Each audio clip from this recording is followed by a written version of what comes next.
तो आज आप सोच रहे होंगे कि मैंने आंखों पे पट्टी क्यों बांध रखी है। एंड आपको एक चीज़ और बताना चाहूँगा, आपके आसपास के एरिया में एक ऐसी चीज़ है जो कि आपकी तो है, लेकिन आप लोग उसे अपना समझते नहीं है। वो ऐसी क्या चीज़ है? बहुत सारे सवाल आ रहे होंगे मन में कि आंखों पे पट्टी क्यों बांध रखी है, या फिर कोई सी ऐसी चीज़ है जो कि हमारी अपनी है फिर भी हम उसको खुद का मानते नहीं हैं।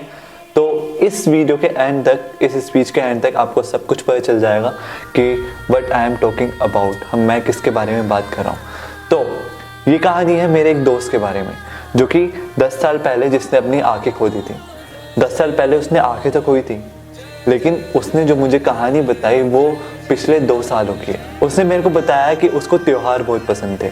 दिवाली पे सबसे मिलना, होली पे एक दूसरे को रंग लगाना, रक्षाबंधन पे अपनी बहनों से राखी बंधवाना, उसके अलावा 15 अगस्त, पोंगल और क्रिसमस, सारे त्योहार वो बहुत अच्छे से मनाता था। उसने मेरे को बोला कि त्योहार तो वही है, लेकिन बस मनाने का तरीका बदल गया है। वो जो सबसे मिलके, सबसे एक साथ बात करके जो मज़ा आने वाला था, वो अब इस 6 इंच की स्क्रीन में कहाँ है। उसने मेरे को बताया कि उसको खाने का बहुत शौक था। ट्रेडिशनल थिंग्स जैसे पूरन पोली और छोले भटूरे और मक्के दी रोटी, दा साग, पंजाबी छोले भटूरे हो गए, पाव भाजी हो गई, डोसा हो गया। उसने बताया कि उसको ये सब चीज़ें बहुत पसंद थी, लेकिन ट्रेडिशनल से हम फास्ट पे इतना ज़्यादा जल्दी मूव कर गए, हम टेस्ट की जगह फास्ट पे ज़्यादा मूव कर गए, जिस वजह से उसने मेरे को बोला कि मेरे को पता ही नहीं चला कि ये सब कितनी जल्दी में हुआ, कि जहाँ पे हम इन सब चीज़ों को, इस टेस्ट को वैल्यू देते थे, हमारे ट्रेडिशनल फूड को वैल्यू देते थे, वहाँ पे हम इन चीज़ों को वैल्यू देने लगे, बर्गर, पिज़्ज़ा, मोमोज एक्सेट्रा। तो मैंने उसको बोला कि यार देख, मैं मानता हूँ कि हमारा कल्चर ज़रूरी है, लेकिन इसका मतलब ये थोड़ी ना कि मतलब हम मॉडर्नाइजेशन करना बंद कर दें, हम मॉडर्नाइजेशन होना बंद कर दें। तो उसने मेरे को बोला कि वेस्टर्नाइजेशन और मॉडर्नाइजेशन में कोई फ़र्क ही नहीं है। हमारी सभ्यता में सूट, सलवार, कुर्ता, ये सब चीज़ें चलती थी, लेकिन समय के साथ, टाइम के साथ बदन पे कपड़े रोज़ाना के तौर पे इतने कम होते जा रहे हैं। ये मॉडर्नाइजेशन तो नहीं है ना। जिस जगह पर माँ बाप का सम्मान करना सर्वोत्तम माना जाता था, वहाँ पर किसी ऐसे दिन को बना देना जैसे brother's day, father's day, mother's day, only a one day, only a single day to respect them, respect our elders, respect our siblings और respect our parents। जहाँ पर किसी लड़की के साथ, किसी नारी के साथ गलत होने पर स्वयं भगवान नीचे उतर के आ जाते थे, स्वयं भगवान उसकी मदद के लिए प्रकट होते थे। जैसे भगवान श्री कृष्ण ने द्रौपदी के लिए प्रकट होकर उसकी मदद करी, उसी जगह पर किसी लड़की का सरेआम ऑन रोड कत्ल हो जाता है और आसपास के कोई भी पर्सन कोई कुछ करते नहीं है। ये मॉडर्नाइजेशन है या वेस्टर्नाइजेशन? रेस्टोरेंट में 15,000 का बिल देकर आ सकते हैं, लेकिन किसी बूढ़े दुकानदार को 500 रुपए की भोल ताव करने में भी हम नहीं चूकते। क्या ये वेस्टर्नाइजेशन है या मॉडर्नाइजेशन? देश का तिरंगा हर साल 15 अगस्त, 26 जनवरी को हमारे हाथों में होता है, तो क्यों 16 अगस्त और 27 जनवरी को वही हमारे पैरों के नीचे या फिर वही हमें सड़कों पे पड़ा हुआ दिखाई देता है? क्या ये मॉडर्नाइजेशन है?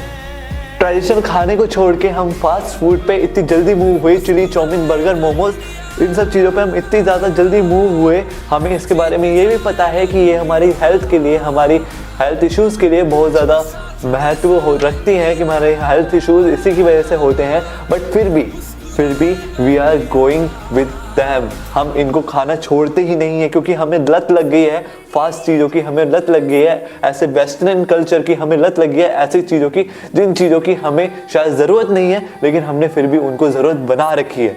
हिंदू, मुस्लिम, सिख, ईसाई एक साथ रहने वाला देश हमारा हिंदुस्तान, उस जगह पर दंगे करवाने वाले नेता लोग, मतलब हिंदू और मुस्लिम करवाने वाले, सिख को ईसाई से लड़वाने वाले, ऐसे नेता लोगों की वजह से हमारे जो देश की जनता है वो ये नहीं समझ रही कि वो एक ह्यूमन है, वो एक इंसान है। पहले उनके ऊपर इतना ज़्यादा प्रेशर, इतनी ज़्यादा मेंटलिटी उनकी ब्रेन वॉश कर दिया गया है कि वो हिंदू, मुस्लिम, सिख, ईसाई के तौर पे, रिलीजन बेस पे एक दूसरे को जज कर रहे हैं। तो क्या ये मॉडर्नाइजेशन है या वेस्टर्नाइजेशन? 2 साल पहले ही उसकी आंखें वापसी आई हैं, सर्जरी के बाद उसकी आंखें वापसी आई। लेकिन जैसे ही उसकी आंखें वापसी आई, जब मैं उससे मिला तो उसने मेरे को बोला कि यार आंखें तो मेरी नहीं थी ना, तो देखना तुम सबने क्यों छोड़ दिया था।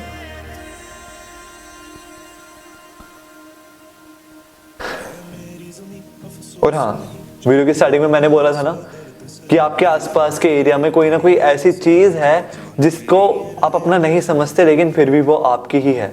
तो वो चीज है माटी, हमारे देश की माटी। उस देश की मिट्टी को हम कभी अपना समझते ही नहीं है, कभी उसको अपनाते ही नहीं है, कभी ऐसा बोलते ही नहीं है कि ये मेरा देश है, ये हमारा देश है।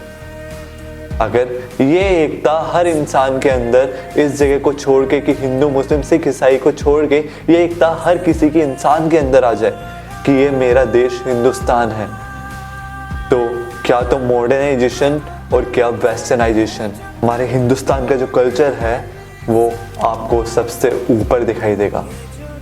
सो जय हिंद एंड वंदे मातरम।